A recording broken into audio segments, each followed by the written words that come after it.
চট্টগ্রাম কাপ্তাই সড়কের রাউজানে ভয়াবহ সড়ক দুর্ঘটনাকে কেন্দ্র করে রণক্ষেত্রে পরিণত হয়েছে এলাকা। গতকাল রোববার রাত 10:30টার দিকে রাউজানের উরকিরচর মাইজ্জা মিয়ার ঘাটা এলাকায় সৌদিয়া পরিবহনের একটি বাসের সাথে সিএনজি চালিত অটো ট্যাক্সির মুখোমুখি সংঘর্ষ ঘটে। এতে ঘটনাস্থলেই প্রাণ হারান সিএনজি চালক নজরুল ইসলাম। নজরুল ইসলাম পশ্চিম গুজরা ইউনিয়নের রঘুনন্দন চৌধুরী হাট এলাকার বাসিন্দা। প্রত্যক্ষদর্শীরা জানান, নজুমিয়া হাট থেকে গ্যাস নিয়ে আসার পথে বিপরীত দিক থেকে আসা সৌদিয়া বাসটি অটো ট্যাক্সিকে সরাসরি চাপা দেয়। এতে অটো ট্যাক্সিটি দুমড়ে মুচড়ে যায় এবং চালক নজরুল ঘটনাস্থলেই মারা যান।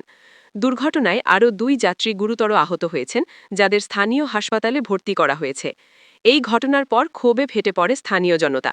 উত্তেজিত হয়ে তারা সড়কে থাকা সৌদিয়া পরিবহনের 2টি বাসে আগুন ধরিয়ে দেয়। খবর পেয়ে রাউজান থানা পুলিশ ঘটনাস্থলে পৌঁছে পরিস্থিতি নিয়ন্ত্রণে আনার চেষ্টা চালায় এবং মরদেহ উদ্ধার করে। রাউজান থানার ওসি সাজিদুল ইসলাম ঘটনার সত্যতা নিশ্চিত করেছেন, তবে ঘটনার পর থেকেই ঘাতক বাসের চালক পলাতক রয়েছেন। Desk report, Jinad Nusaiba, city সংবাদ, চট্টগ্রাম।